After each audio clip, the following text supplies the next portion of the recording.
नमस्कार। हम 15 अगस्त 1947 के 75वें साल में हैं। इस 75वें साल के कुछ महीने गुजरते गुजरते एक दूसरी तारीख का 75वां साल शुरू होता है। 30 जनवरी 1948 हिंदुस्तान की आज़ादी को याद करते वक्त महात्मा गांधी की हत्या को याद न करना नामुमकिन है। दोनों के बीच एक गहरा रिश्ता है।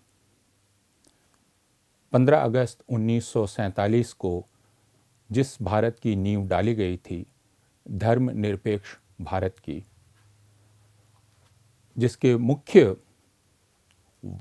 वैचारिक मोहनदास करमचंद गांधी थे और जिस विचार का वहन करने वाले जवाहरलाल नेहरू, सरदार वल्लभ भाई पटेल, सरोजिनी नायडू, मौलाना अबुल कलाम आज़ाद, राजेंद्र प्रसाद और बाकी तमाम लोग थे, और संविधान सभा ने जिसे औपचारिक रूप दिया, उस विचार को चुनौती देने वालों ने 30 जनवरी 1948 को एक तरह से इसका बदला लिया, महात्मा गांधी की हत्या करके।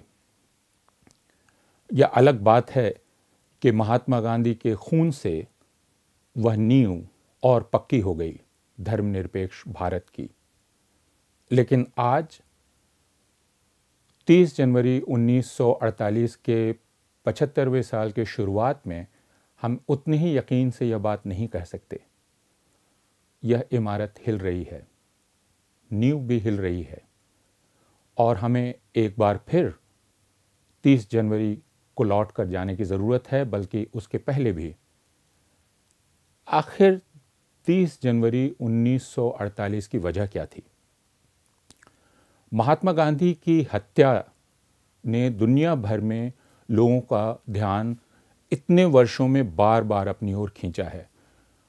कई विद्वान, शोधकर्ता इस हत्या को समझने की कोशिश करते रहे हैं। यह समझने की कोशिश की जाती रही है कि महात्मा गांधी की हत्या करने वाले नाथूराम गोडसे के मन में गांधी के प्रति घृणा आखिर इतनी जमा कैसे हो गई कि उसने उस व्यक्ति की हत्या कर दी जिसे पूरा देश राष्ट्रपिता कह रहा था। क्या यह नाथूराम गोडसे का व्यक्तिगत प्रतिशोध था? पिछले कुछ वर्षों में चर्चा नाथूराम गोडसे पर केंद्रित रही है और इस हत्या को इस प्रकार दिखलाने की कोशिश की जाती रही है जैसे यह एक व्यक्तिगत निर्णय था और जैसे नाथूराम गोडसे महात्मा गांधी का वैचारिक प्रतिद्वंद्वी था। नाथूराम गोडसे के वक्तव्य को बहुत ही गौरवान्वित करके प्रचारित किया जाता रहा है, उसका विश्लेषण करने की कोशिश की जाती रही है। नाथूराम गोडसे के बचपन, किशोरावस्था का विश्लेषण करके, मनोवैज्ञानिक विश्लेषण करके जानने की कोशिश की जाती रही है कि आखिर उस किशोर नाथूराम से एक हत्यारा नाथूराम कैसे बनता है। लेकिन इससे जुड़ी और भी बातें हैं और उन पर भी पिछले 70 सालों में, 75 सालों में लगातार बात होती रही है। वह यह कि महात्मा गांधी की हत्या के बाद जिस संगठन के लोगों ने मिठाई बांटी और दिवाली मनाई, राष्ट्रीय स्वयंसेवक संघ के लोगों ने, क्या उस संगठन का इस हत्या में कोई हाथ था? उसकी कोई भूमिका थी? उसकी कोई संलग्नता थी? राष्ट्रीय स्वयंसेवक संघ इस हत्या से अपना रिश्ता पूरी तरह उससे वह इनकार करता है। वह नाथूराम गोडसे से भी अपने रिश्ते को मानने से इनकार करता है। उसके बाद से जितने शोध हुए हैं, उन्होंने यह स्थापित कर दिया है कि नाथूराम गोडसे विनायक दामोदर सावरकर का पट्ट शिष्य था और दोनों के बीच गहरा रिश्ता था और अब इससे इनकार नहीं किया जा सकता। और सावरकर राष्ट्रीय स्वयंसेवक संघ के कुछ सबसे पूज्य लोगों में से एक हैं। तो जिस सावरकर की महात्मा गांधी की हत्या के षड्यंत्र में एक प्रमुख भूमिका थी, वह सावरकर राष्ट्रीय स्वयंसेवक संघ का आदरणीय अब तक क्यों है? इस गुत्थी को कैसे समझें, नाथूराम गोडसे, राष्ट्रीय स्वयंसेवक संघ, विनायक दामोदर सावरकर, यह जो त्रिकोण बनता है, इस त्रिकोण को कैसे समझें। इस बीच जितने भी शोध हुए हैं उनमें सबसे महत्वपूर्ण शोध धीरेन्द्र कुमार झा ने किया है, जिनकी किताब उस शोध पर आधारित अब हमारे सामने आ गई है, गांधीज एसेसिन, गांधी का हत्यारा या गांधी का कातिल, Gandhi's assassin, the making of Nathuram Godse and his idea of India. Dhirendra Kumar Jha लंबे वक्त से पत्रकारिता करते रहे हैं और उनकी गहरी दिलचस्पी इस हिंदुत्व के पर्यावरण को समझने में है। इसके पहले कि उनकी किताबें भी इस दिलचस्पी का परिणाम हैं। उनकी पहली किताब जो उन्होंने कृष्णा झा के साथ मिलकर लिखी, Ayodhya the dark night, the secret history of Rama's appearance इन बाबरी मस्जिद, जिसको बाद में सर्वोच्च न्यायालय ने भी कहा कि वहाँ जो मूर्तियाँ रखी गईं वह एक तरह से अपराध था, एक तरह से नहीं, वह अपराध था। इस पूरी कहानी को इस किताब में रखा गया है। और उसके बाद जो उनकी किताबें हैं, shadow armies, fringe organisations and foot soldiers of Hindutva, and aesthetic games, sadhus, akharas and making of the Hindu vote. इन किताबों में धीरेन्द्र झा उस पूरे पर्यावरण को समझने की कोशिश करते हैं जो हिंदुत्व का पर्यावरण है और राष्ट्रीय स्वयंसेवक संघ का पर्यावरण है। और ये सारे संगठन, औपचारिक और अनौपचारिक, उसकी अलग अलग प्रकार की वनस्पतियां हैं। इस क्रम में उन्होंने यह किताब लिखी है। और आज 30 जनवरी के 75वें साल के शुरू होने के मौके पर हम धीरेन्द्र झा से बातचीत करने के लिए यहाँ मौजूद हैं। आपका बहुत स्वागत है धीरेन्द्र जी। सबसे पहले आप यह बतलाइए कि आपको यह किताब लिखने की ज़रूरत क्यों महसूस हुई, क्योंकि इसके पहले गांधी की हत्या को लेकर काफ़ी किताबें लिखी जा चुकी हैं और आमतौर पर ऐसा लगता है कि सारी बातें जानी जा चुकी हैं, शोधकर्ताओं ने सारे तथ्य सामने ला दिए हैं। फिर आपकी दिलचस्पी क्यों हुई? ये किताब हमने शुरू में मेरा आइडिया नहीं था इस किताब को करने का। शुरुआत मैंने किया था कि ये हम बतला दें आपको शुरू में ही, क्योंकि हम पिछले कई सालों से आरएसएस के ऊपर आर्काइवल रिसर्च कर रहे थे और फिर मुझे एक असाइनमेंट दिया गया कैरवन मैगजीन की तरफ से कि आप गोडसे का एक प्रोफाइल कीजिए। ये एक जर्नलिस्टिक पीस होना था, लेकिन और इसके लिए हम अपना आर्काइवल रिसर्च को हमने उस पर फोकस कर दिया, क्योंकि हम आरएसएस पे रिसर्च कर रहे थे। तो मेरे जहन में कुछ सवाल थे। जो भी हमारी समझदारी अभी तक रही है गोडसे को लेके, या गोडसे के जो संबंध थे संघ या हिंदू महासभा को लेकर, वो गोडसे ने जो ट्रायल कोर्ट में अपना स्टेटमेंट दिया था उसके बेसिस पे है। जब हम ट्रायल कोर्ट के जजमेंट को उस स्टेटमेंट के साथ कंपेयर करते हैं तो हम पाते हैं कि ट्रायल कोर्ट ने गोडसे के लगभग सारे क्लेम्स जो उस स्टेटमेंट में किए गए उसको खारिज कर दिया। और इसके बावजूद गोडसे का जो कोर्ट का स्टेटमेंट है उसको एक रिलायबल सोर्स के रूप में, इतिहास के रिलायबल सोर्स के रूप में इस्तेमाल करते रहे हैं लोग और उसी के बेसिस पे लिखते रहे हैं, चाहे वो प्रो आरएसएस राइटर हो या फिर ऑब्जेक्टिव रिसर्चर्स हो। अब ये सवाल मेरे दिमाग में था जब हम एंटर किए प्रोफाइल लिखने के लिए। जब हम आर्काइवल रिसर्च कर रहे थे नेशनल आर्काइव्स में, तो मुझे एक अजीब सा चीज़ दिखा। हम देखना चाहते थे ट्रायल से पहले जो इंटरोगेशन के दौरान जो स्टेटमेंट्स रिकॉर्ड किए गए थे अलग अलग एक्यूज्ड के, यहाँ हम बता दें कि मेन इन्वेस्टिगेशन बॉम्बे में हो रहा था, जिसको आज मुंबई बोलते हैं, और चूँकि ट्रायल दिल्ली में होना था, इसलिए सारे इंटरोगेशन जो मराठी में हो रहे थे उनको अंग्रेजी में ट्रांसलेट करके दिल्ली शिफ्ट किया गया। लेकिन नेशनल आर्काइव में हम देखते हैं कि बाकी सारे एक्यूज्ड का जो इंग्लिश ट्रांसलेशन है उनके इंटरोगेशन का, वो अवेलेबल है। सिर्फ गोडसे के इंग्लिश ट्रांसलेशन का पहला पेज अवेलेबल था, बाकी पेजेस नहीं थे। तो हम ये एक सवाल था मेरे सामने में, हम देखना चाहते थे। अब तो जब हम फर्दर इन्वेस्टिगेट करना शुरू किए, एक्सप्लोर करना शुरू किया, नेशनल आर्काइव में मुझे मिला 92 पेज का उसका पेंसिल से हाथ से लिखा हुआ मराठी में स्टेटमेंट, इंटरोगेशन का स्टेटमेंट, जिसको साइन किया था जेडी नगरवाला ने, जो उस इन्वेस्टिगेशन को हेड कर रहे थे बॉम्बे में। जब हमने उसको ट्रांसलेट किया तो हमने पाया कि इसमें बहुत सारे दूसरे फैक्ट्स हैं, वैसे फैक्ट्स हैं जो कि जजमेंट के साथ बिल्कुल जेल कर रहे हैं। और कोर्ट में जो स्टेटमेंट दिया था गोडसे ने, उससे बिल्कुल अलग है। तब फिर मैंने इंटेंसिफाई कर दिया अपने इन्वेस्टिगेशन को, आर्काइवल काम को, फील्ड वर्क को, और फिर मुझे लगा कि किताब तो लिखना ही पड़ेगा सच्चाई को सामने लाने के लिए।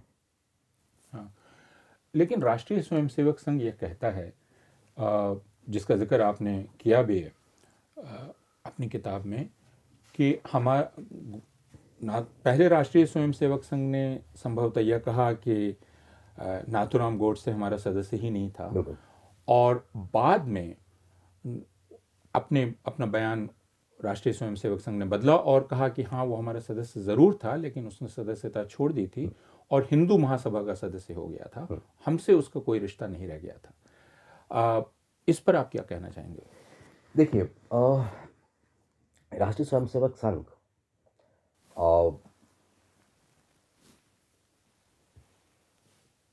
शुरू में तो उसने बिल्कुल, जिस दिन असैसिनेशन होता है उसके नेक्स्ट डे ये स्टेटमेंट आता है जिसमें वो खारिज कर देता है कि नहीं, हमसे कोई लेना देना नहीं है था इस शख्स का।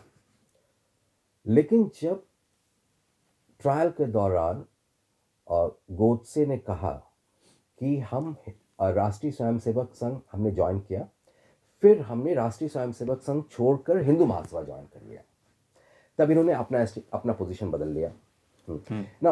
अब ये समझने की जरूरत है कि गोडसे कर क्या रहा था स्टेटमेंट में। आप पूरा देखेंगे, अगर ट्रायल का पूरा प्रोसेस देखेंगे, सिर्फ ट्रायल कोर्ट में ही नहीं बल्कि इवन अपील के लेवल पे भी, हाई कोर्ट में भी जब आप देखेंगे तो आप पाएंगे कि गोडसे बेसिकली कॉन्स्पिरेसी का जो पूरा का पूरा एंगल था उसको वो ख़त्म करना चाहता था। वो खुद ओन अप कर रहा था सारा इल्ज़ाम, और कॉन्स्पिरेसी का एंगल ख़त्म करने के लिए वो एक एक करके सबको बाहर करता जा रहा था कि नहीं, इसको हम छोड़ चुके थे या इनको ये नहीं पता था। उसका कहना था कि उसने किसी भी को एक्यूज्ड को ये नहीं पता था कि वो हत्या करेगा, उसने किसी के साथ शेयर नहीं किया था। तो जो कॉन्स्पिरेसी वाला पूरा चार्ज था जिसके तहत बाकी लोगों को सज़ा मिली थी, उसका तो ये भी कहना था कि आपके को भी नहीं पता था कि हम गांधी हत्या करने वाले हैं, अपने ट्रायल कोर्ट में बोल रहा है। तो उसी तरह से वो उन ऑर्गेनाइजेशंस को भी निकाल रहा है उस शक के दायरे में से जिसके साथ वो जुड़ा रहा। अब एक बार जब ये हो गया, जब उसने ट्रायल कोर्ट में अपना स्टेटमेंट दे दिया, अब उसके बेसिस पे आरएसएस ने ये अपना पोजीशन बदला और कहना शुरू किया कि नहीं, हम तो उससे बाहर निकल गए, वो हमसे बाहर निकल गया। और ये था जिसको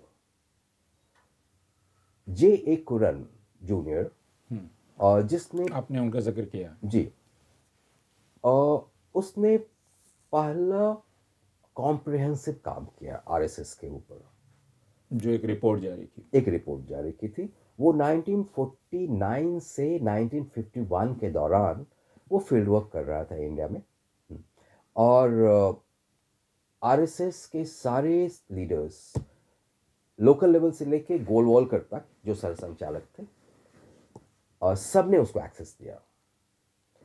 अब इस पेपर की एक खासियत यह है कि पेपर में प्राय बाकी सारी चीज़ें में आप पाएंगे कि कुरान बहुत ही मेटिकुलस है रेफरेंसेस देने में, साइटेशंस देने में। जनरली उसका प्रोवेनेंस जो है उसके पेपर का वो बहुत ही दमदार है। लेकिन इस पर्टिकुलर फैक्ट को लिखते समय कि गोडसे आरएसएस 1930 में ज्वाइन किया और फिर 34 में निकल गया,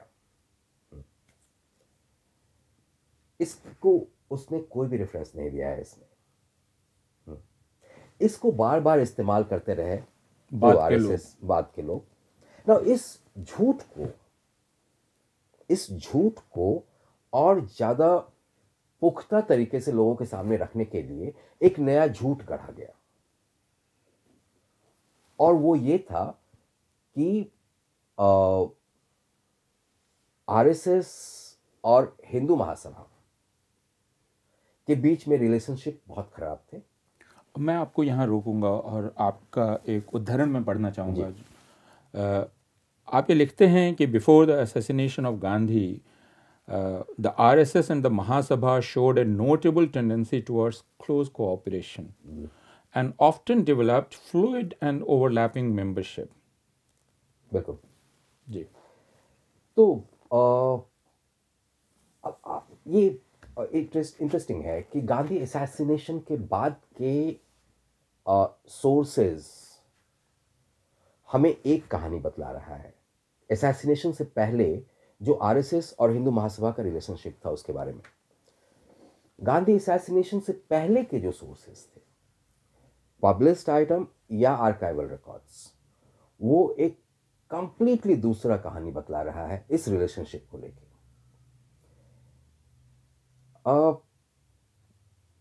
जो असैसिनेशन के पहले के रिकॉर्ड्स हैं वो इस बात को बतला रहे हैं कि दोनों में काफ़ी बहुत ही अच्छे रिश्ते थे।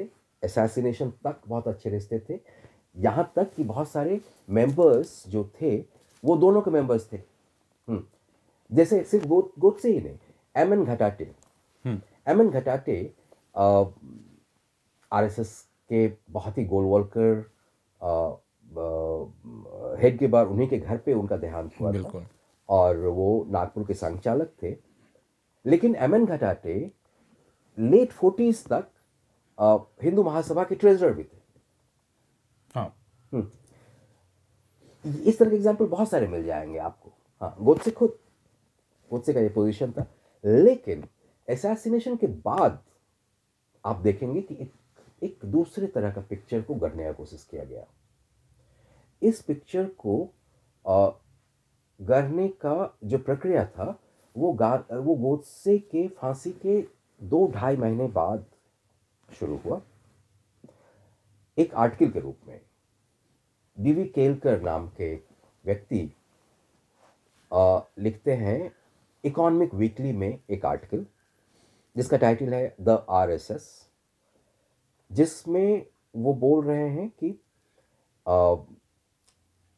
ये सारी बातें कि दोनों के रिलेशनशिप बहुत खराब थे।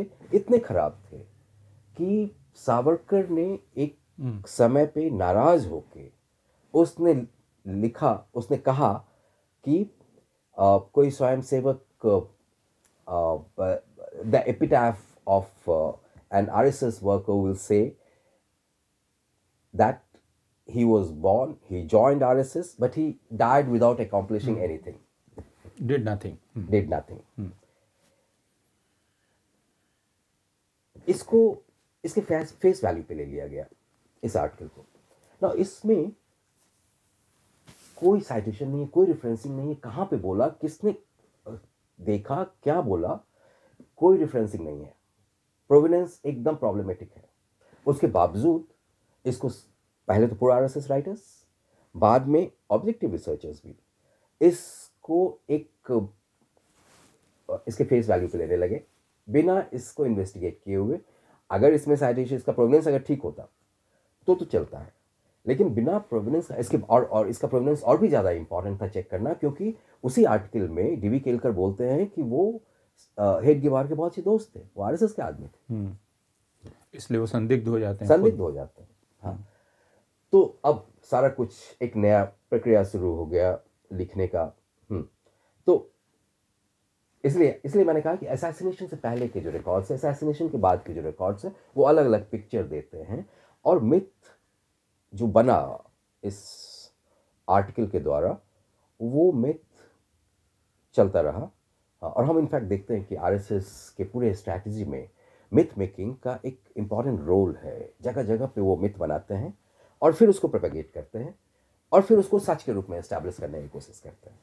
जैसे अगर इसी चीज़ को ले लें जिसका जिक्र आपने इस किताब में किया है कि गांधी की हत्या के ठीक पहले गोलवलकर यह भाषण दे रहे हैं जो रिकॉर्ड पर है, जिसमें वे कह रहे हैं कि गांधी को शांत करना ज़रूरी हो जाएगा, जिसका मतलब हत्या से है।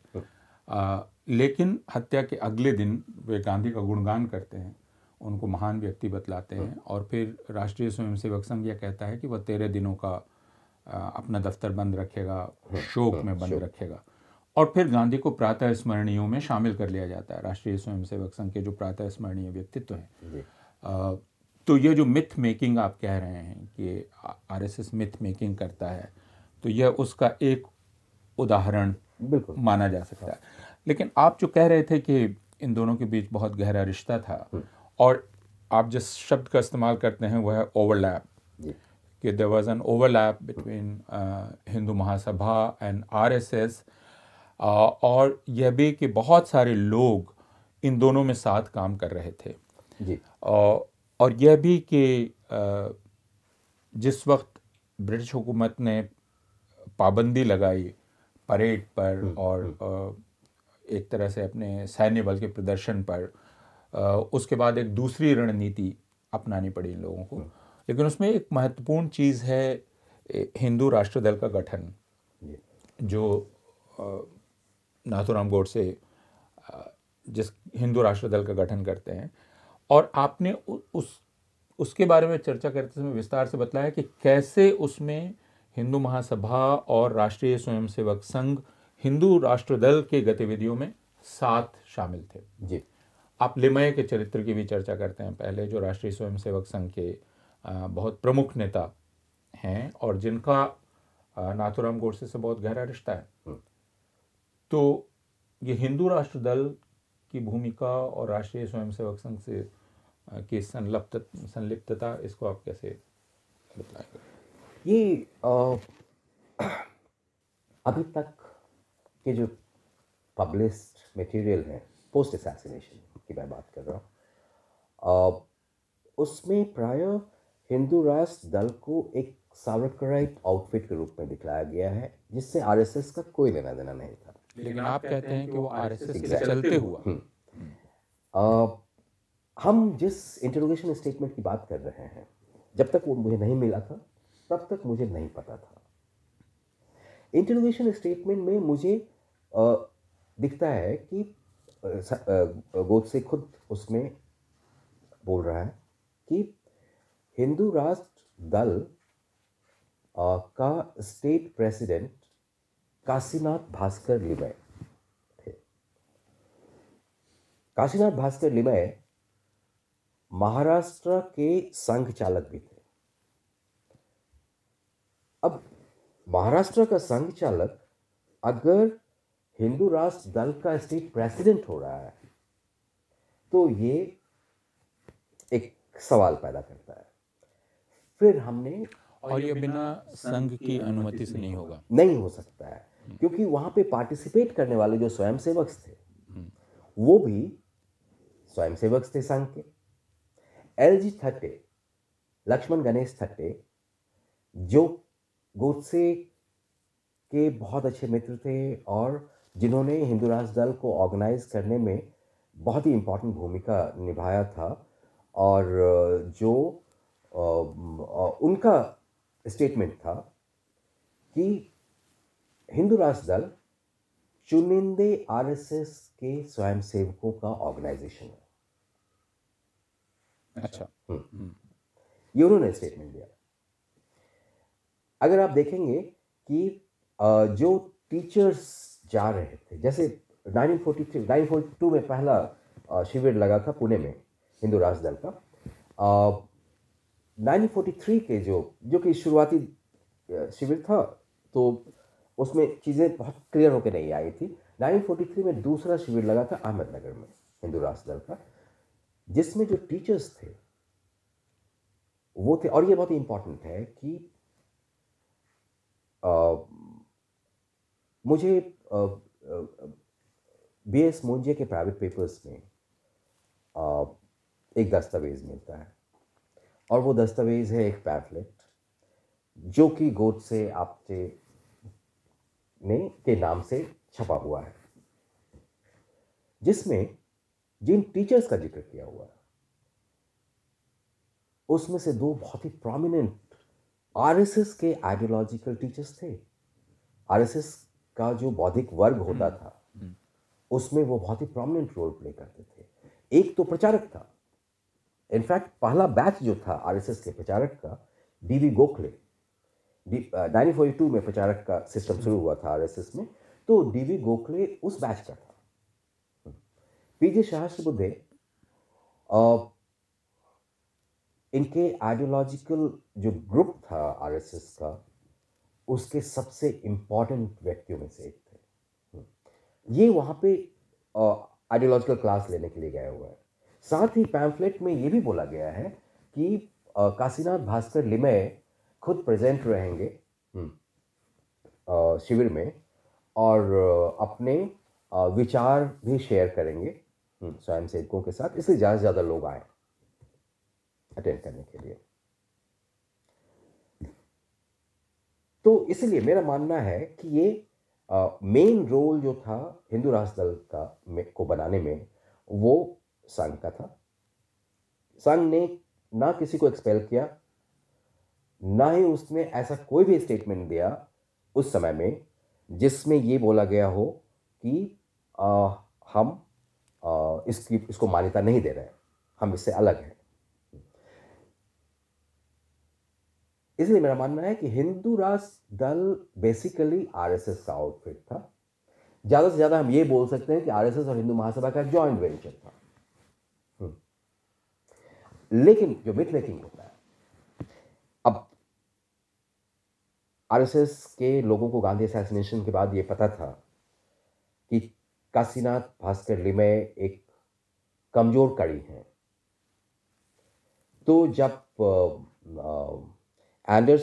Walter Anderson and Shridhar Damle ने मिलके पहली किताब लिखी आरएसएस पे, ब्रदरहुड इन सैफरन, लेट 1980s में, उसमें बहुत ही चालाकी से, बिना किसी रेफरेंस के, कुछ मेन टेक्स्ट में, कुछ फुटनोट में उन्होंने ये बतलाया कि काशीनाथ भास्कर लिमय ने आरएसएस छोड़ दिया था। 43 से 45 के बीच में उन्होंने आरएसएस छोड़ दिया था। जबकि नागपुर में गांधी असैसिनेशन के बाद जो पेपर सीज किए गए, उनमें पता चल रहा है कि भाई काशीनाथ भास्कर लिमय उन रीजनल क्षत्रप्स के लिस्ट में उनका नाम है, 43 में भी, 44 में भी, जिसमें कि वो उन रीजनल क्षत्रप्स बतला रहे हैं कि भाई कितना हमने चंदा इकट्ठा किया। उसमें काशीनाथ भास्कर लिमय का भी नाम है उस लिस्ट में। बहुत सारे जीवनियाँ हैं उस पीरियड की जो इस बात को बता, जिसका मैंने जिक्र भी किया है किताब में। यह आपने ये लिखा है, एक तो यह दूसरा प्रसंग है, लेकिन आप हिंदू महासभा के एक नेता एनसी चैटर्जी का एक उद्धरण इस किताब में देते हैं, क्योंकि राष्ट्रीय स्वयंसेवक संघ और भारतीय जनता पार्टी और उसके पहले जनसंघ के लोग कम्युनिस्टों पर बहुत आक्रमण करते रहे हैं कि उन्होंने द्वितीय विश्व की भारत छोड़ो आंदोलन में उन्होंने भाग नहीं लिया और गद्दारी की वगैरह। लेकिन यह एनसी चैटर्जी का जो ख़त है आपने जिसको उद्धृत किया है, और इसमें मैं उस अंश को पढ़ना चाहूँगा। जिसमें वे मूंजे को लिखते हैं कि the present position in Bengal is that the entire Hindu population is with Gandhi ji, है ना। ये क्विट इंडिया मूवमेंट की बात हो रही है कि सारी हिंदू जनता गांधी जी के साथ है और अगर कोई उनका विरोध करेगा तो वो पूरी तरह से खत्म हो जाएगा, है ना, और सार्वजनिक जीवन उसका समाप्त हो जाएगा। ठीक, लेकिन the unfortunate statement issued by Veer Savarkar opposing quit India movement, यानी वीर सावरकर ने जो उसका विरोध किया भारत छोड़ो आंदोलन का, made our position rather difficult in Bengal. वो हिंदू महासभा की बात कर रहे हैं कि इससे हमारी हालत थोड़ी मुश्किल हो गई क्योंकि सावरकर ने क्विट इंडिया मूवमेंट का विरोध किया है। इट इज रादर अम्यूजिंग, क्योंकि अभी जिन्ना का बहुत जिक्र हो रहा है उत्तर प्रदेश चुनाव में, और लोग कह रहे हैं कि जो जिन्ना के चाहने वाले हैं और हम सावरकर के चाहने वाले हैं, तो एनसे चैटर्जी लिख रहे हैं जो सावरकर के दल के हैं, it's rather amusing to find that Mr. Jinnah wants the Muslims not to join the Congress movement and Mr. Savarkar wants the Hindus not to join the same. तो इससे सावरकर का जो पूरा चरित्र है वह भी स्पष्ट होता है। और बाद में आपने सावरकर को अपॉर्चुनिस्टिक कहा है कि वे अवसरवादी हैं, और आपने उनको कायर भी कहा है कि वे कायर हैं। और इस बात का जिक्र तो इसके पहले के कई किताबों में हो चुका है कि नाथूराम गोडसे उनके पट्टे शिष्य थे, लेकिन अदालत में सावरकर ने कभी भी नाथूराम गोडसे से आंख भी नहीं मिलाई, जिसकी काफ़ी तकलीफ नाथूराम गोडसे को रही कि सावरकर ने एक तरह से पूरी तरह से उसे डिसोन कर दिया कि मेरा कोई रिश्ता नहीं है गोडसे के साथ। और फिर राष्ट्रीय स्वयंसेवक संघ ने भी उसको डिसोन कर दिया। लेकिन इससे जो प्रश्न उठता है और इससे राष्ट्रीय स्वयंसेवक संघ के कार्य पद्धति को समझने में मदद मिलती है, जिसका जिक्र आपने पहले भी किया है, वह यह है कि वह असल में एक गोपनीय तरीके से काम करने वाला संगठन है और वह अपनी किसी भी चीज़ का कोई रिकॉर्ड नहीं रखता है। यानी अगर कोई निर्णय लिए जा रहे हैं तो उनका रिकॉर्ड यदि आप खोजने जाएंगे तो बहुत मुश्किल होगी, संभवतः मेंबरशिप का भी। और यह तो खुली हुई बात है कि राष्ट्रीय स्वयंसेवक संघ की सदस्यता का कोई रिकॉर्ड नहीं है। तो आप इसके चलते आप ये बहुत आसान है कि आप कभी भी कह सकते हैं कि वो सदस्य था ही नहीं, उसने शाखाओं में बहुत लोग आते हैं, वह भी आता था और उसके बाद वह नहीं रहा, तो आप उससे नाता तोड़ सकते हैं। तो इस किताब पर काम करते समय और उसके पहले जो आपने काम किया है, जिसको मैंने कहा कि आपने हिंदुत्व के पर्यावरण का अध्ययन किया है, और मैं इसको जैसे समझता हूँ ये राष्ट्रीय स्वयंसेवक संघ का पर्यावरण है। जैसे पर्यावरण होता है और उसमें तरह तरह के पेड़ पौधे उगते हैं, और संघ कह सकता है कि इनसे मेरा कोई रिश्ता नहीं है, क्योंकि आपने अखाड़ों का भी अध्ययन किया है, आपने उन संगठनों का भी किया है जो छूते हैं, और फिर गांधी हत्या का पूरा प्रसंग, जिससे राष्ट्रीय स्वयंसेवक संघ ने अपना पूरा पल्ला छुड़ाया और वीर सावरकर ने भी अपना पूरा पल्ला छुड़ाया। लेकिन यह आश्चर्यजनक बात है कि वीर सावरकर राष्ट्रीय स्वयंसेवक संघ के पूजनीय हैं, और यह बात भी सच है कि अगर आप अनौपचारिक रूप से संघ के सारे लोगों से बात करेंगे तो नाथूराम गोडसे भी उनके पूजनीय हैं। तो इससे तो मैं सिर्फ यह समझना चाह रहा हूं कि संघ को लेकर जो एक तरह की स्कॉलरशिप विकसित हुई है, उस स्कॉलरशिप के बारे में आपकी क्या समझ है और क्यों संघ को समझने में लोगों से गलती होती रही है? राष्ट्रीय स्वयंसेवक संघ के बेसिक कैरेक्टर को समझे बिना उसके किसी भी एक्टिविटी को एनालाइज नहीं किया जा सकता है। आरएसएस बहुत ही सिक्रेटिव तरीके से ऑपरेट करता रहा है डे वन से। और मैं बता दूं कि ऐसा नहीं है कि इवन इंडिपेंडेंस से पहले के जो दस्तावेज हैं वो आरएसएस का सही पिक्चर नहीं दे रहा, ऐसा नहीं है। हाँ, दे रहा है। अगर आप होम डिपार्टमेंट की रिपोर्ट्स देखें, अगर आप दिल्ली पुलिस आर्काइव्स देखें, दिल्ली पुलिस रिकॉर्ड्स जो है उसको देखें, तो आपको दिखेगा कि इसका कैरेक्टर क्या है, हाँ, ये क्या कर रहा है ग्राउंड पे। लेकिन अगर आप उसको देखने के बजाय इनके क्लेम्स को देखेंगे, इनके द्वारा जो मिथ मेकिंग किया जाता है, इनके इनसे जुड़े हुए लोगों के द्वारा, या इनसे सहानुभूति रखने वाले लोगों के द्वारा, अगर आप उस पे बेस करके समझने की कोशिश करेंगे तो एकदम डिफरेंट पिक्चर मिलेगा आपको। जैसे हम एग्जाम्पल के रूप में आपको बताना चाहेंगे कि आज आरएसएस बोलता है कि गुरुजी ने, गोलवलकर जी ने तो वी और आवर नेशन ऑफ डिफाइंड लिखा ही नहीं।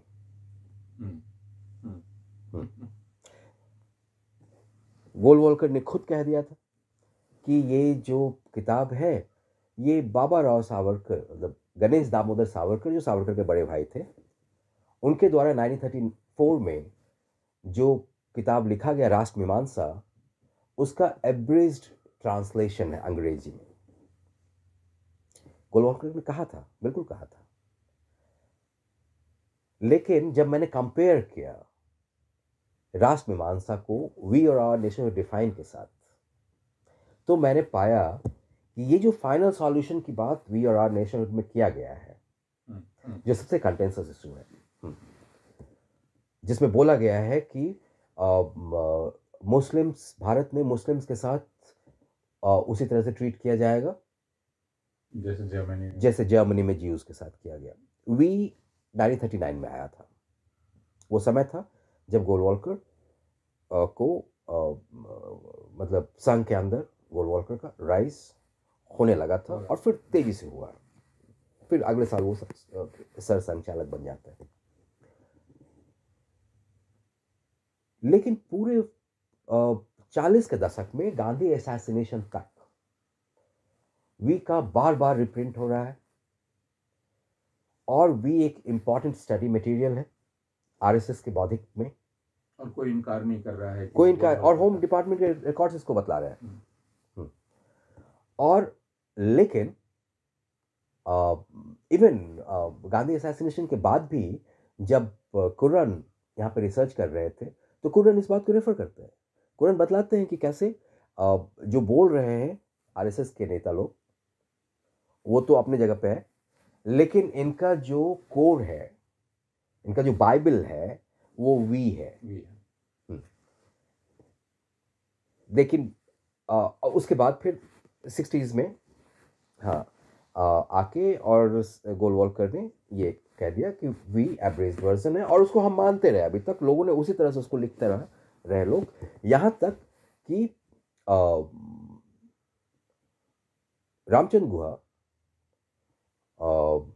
ने लिखा था मेकर्स ऑफ मॉडर्न इंडिया, जिसमें कई कैरेक्टर्स को का ब्रीफ बायोग्राफिकल स्केच है, जिसमें एक गोलवलकर भी है। रामचंद्र गुहा भी उसका जिक्र नहीं करता है वी का, और वो बोलते हैं कि गोलवलकर जो था वो ओरल ट्रेडिशन का आदमी था, जो बतलाने की कोशिश की गई हमें। हाँ, क्योंकि बंच ऑफ थॉट्स जो है वो बेशक उनके स्पीचेस वगैरह का कलेक्शन है, उनका हम नहीं, उनका लिखा हुआ नहीं है, लेकिन ये तो उन्होंने अपना रूप बदला गांधी असैसिनेशन के बाद। असैसिनेशन के बाद इनको समझ में आने लगा कि इससे तो अपने आप को काटना पड़ेगा। तो काटने के प्रक्रिया में ये एक साधु का जो इमेज होता है, जिसमें थोड़ा स्पिरिचुअलिज्म होता है, जो आपको होम डिपार्टमेंट का रिकॉर्ड्स अगर आप देखें पूरे 40 के दशक का, गांधी असैसिनेशन से पहले का, आपको नहीं दिखेगा बिल्कुल ही। लेकिन असैसिनेशन के बाद पूरा इमेज मेकओवर होता है। उनके पास्ट ट्रैक्स को कवर अप करने की कोशिश की जा रही है। नया जो इमेज मेकओवर हो रहा है, वहाँ पे एक जगह वो अब देख रहे हैं कि हम एक स्पिरिचुअल इमेज को लेके अगर हम बढ़ रहे हैं आगे, तो अब वो लिखना बंद कर देते हैं, बोलते ही हैं केवल। हाँ, इवन जब ऑर्गेनाइजर से इनको कई बार रिक्वेस्ट भी जाता है लिखने के लिए गोलवलकर को, तो गोलवलकर बोलते हैं कि ठीक है लिखते हैं, हाँ लिखते हैं, लेकिन कभी लिखते नहीं। वो अपने आप को ओरल ट्रेडिशन का आदमी मानने, शो करने लगते हैं। प्रॉब्लम तब होता है जब हम इनके द्वारा बनाए गए मिथकों के बेसिस पे हम इनको समझने की कोशिश करते हैं। उनको उन मिथकों का बेसिस क्या है, उसका जो सोर्स बेस है, उसको एक्सप्लोर किए बगैर आरएसएस को समझने का कोई मतलब नहीं है, समझने की कोशिश का कोई मतलब नहीं है। वहाँ पे उसको उसके सोर्सेज को एक्सप्लोर करना ही पड़ेगा। हाँ, चूंकि उन सोर्सेज को तरीके से एक्सप्लोर नहीं किया गया है, इसीलिए वॉल्टर एंडरसन एंड दामले अपने पहले किताब में जो एक मिथक का मैंने जिक्र किया, उसके बाद उन्होंने अभी जब मोदी जी प्रधानमंत्री बनते हैं, उसके बाद उनका दूसरा किताब आता है, उन दोनों का उसमें भी भरा हुआ है ऐसे मिथक। अब कल को आज से 20 साल के बाद लोग उसको एक सोर्स के रूप में ट्रीट करने लगेंगे। तो ये प्रॉब्लम रहा है। हाँ, और इसमें ये रिसर्चर्स, जर्नलिस्ट का फेलियर रहा है। गांधी की हत्या के 75वें साल में प्रवेश करते हुए हमें इस किताब को पढ़ना इसलिए ज़रूरी है कि हम यह समझें कि वह हत्या किसी एक व्यक्ति की मनोवैज्ञानिक विकृति का परिणाम नहीं थी। वह एक सांगठनिक और विचारधारात्मक तैयारी की अनिवार्य परिणति थी। वह दो विचारधाराओं की टकराहट का नतीजा थी। एक विचारधारा थी एक मानवीय और धर्मनिरपेक्ष समाज के निर्माण की, दूसरी विचारधारा थी एक हिंसक समाज के निर्माण की, जिसमें बहुसंख्यकवाद का बोलबाला हो, जिसमें सिर्फ संख्या बल ही सबसे महत्वपूर्ण हो। गांधी संख्या बल के खिलाफ आत्मबल की बात करते थे। नाथूराम गोडसे जिन संगठनों का सदस्य था, राष्ट्रीय स्वयंसेवक संघ और हिंदू महासभा, वह संख्या बल के प्रभुत्व को मानते हैं और आज तक मानते हैं। यह इन विचारधाराओं की टकराहट को दिखलाने वाली किताब है और यह बतलाने वाली कि राष्ट्रीय स्वयंसेवक संघ को समझना हमारे लिए आज बहुत आवश्यक है, क्योंकि एक तरह से हम राष्ट्रीय स्वयंसेवक संघ द्वारा शासित राज्य में रह रहे हैं और उसके अनौपचारिक रूप से काम करने के तरीके को समझना, किसी भी जिम्मेदारी का रिकॉर्ड न रखने की परंपरा को समझना, जिसका एक उदाहरण 6 दिसंबर 1992 के बाबरी मस्जिद का विध्वंस है, जिस आंदोलन का नेतृत्व राष्ट्रीय स्वयंसेवक संघ के सदस्य लालकृष्ण आडवाणी ने किया, जो भारतीय जनता पार्टी के भी सदस्य थे और नेता थे। लेकिन राष्ट्रीय स्वयंसेवक संघ की इसमें संलिप्तता की कोई चर्चा ही नहीं करता, मानो इस पूरे आंदोलन से उसका कोई रिश्ता नहीं था। लेकिन उसका श्रेय संघ को पूरी तरह से मिलता है और वह उसका श्रेय लेता भी है। इस गुत्थी को सुलझाना हम लोगों के लिए बहुत आवश्यक है। यह इसलिए कि जैसा इस किताब में बतलाया गया है और जैसा हम लोगों ने बातचीत में भी देखा कि गांधी की हत्या के ऐन पहले राष्ट्रीय स्वयंसेवक संघ के बड़े नेता गांधी के खिलाफ विश्वमन कर रहे हैं, गांधी की हत्या की धमकी तक दे रहे हैं, लेकिन गांधी की हत्या के अगले दिन वे गांधी का गुणगान करने लगे, उन्हें महान व्यक्ति बतलाने लगे, उन्हें अपने प्रातः स्मरणीयों में शामिल कर लिया और इस तरह खुद को नाथूराम गोडसे से दूर किया। सावरकर ने भी खुद को नाथूराम गोडसे से दूर किया, लेकिन राष्ट्रीय स्वयंसेवक संघ के लिए सावरकर भी प्रातः स्मरणीय ही हैं, पूजनीय हैं और नाथूराम गोडसे भी पूजनीय हैं। इसलिए राष्ट्रीय स्वयंसेवक संघ को अगर समझना हो तो उसके इस अनौपचारिक चरित्र को समझना हम लोगों के लिए बहुत आवश्यक होगा। आज जैसा हमने पहले भी कहा कि महात्मा गांधी की हत्या के 75वें वर्ष में ये प्रश्न हमारे लिए बहुत महत्वपूर्ण है। हम किस तरह का सामाजिक जीवन चाहते हैं? क्या हम हत्या की राजनीति और हत्या की संस्कृति में विश्वास करते हैं? यह प्रश्न हमें अपने आप से पूछना पड़ेगा और यह किताब यह सवाल उठाती है और आपसे भी आग्रह करती है कि आप यह सवाल पूछते रहिए, कभी ना भूलिए। बहुत बहुत शुक्रिया धीरेन्द्र कुमार झा हमारे साथ बात करने के लिए। Get a sneak peek of exclusive content before everyone else for channel members only. Memberships start at ₹89. Hit the join button below.